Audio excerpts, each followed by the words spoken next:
আল্লাহ তাআলা কোরআনের ভাষায় সূরা কাহাবে বলছে, তিতুমির নামে একটা কুত্তা আছে, কুকুর, আমি তাকে আমার বন্ধুত্ব দান করছি, বন্ধুত্ব লাকাব দান করছি, এবং তাকে আমি কিয়ামত পর্যন্ত রেজালুল গায়েবে শক্তি দান করছি, মানে কি হায়াত দান করছে।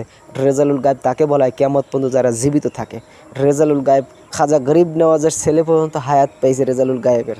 হ্যাঁ, মানে এত বড় মাকাম আল্লাহ তাআলা দান করছে। কিন্তু আজ কুকুরের স্বভাব মানুষের ভিতরে নাই। সের জন্য আল্লাহ বলছে যে স্বভাবগুলান কুকুরের ভিতরে আছে, যদি এই স্বভাবের একটা স্বভাব যদি মানুষের ভিতরে ঢোকে, আমি আল্লাহরে বন্ধু হিসাবে ঘোষণা করি। কিন্তু শালারা হয়েছে সব জাউর। হ্যাঁ, বলে কুকুর পালা বলে হারাম, বাড়ির ভিতরে কুকুর পাললে বলে ফেরেশতা ঢুকবে না। এইটা মাবিয়ার হাদিস, এটা রাসূলের হাদিস না। যদি কারো বাপের বুকে পাঠা থাকে, তাহলে নবীর সাথে দিদার কইরা কথাটা জিজ্ঞেস করে যে এই হাদিস সম্পর্কে, এই পাঠা তো তোদের ভিতর নাই, হারাম করে।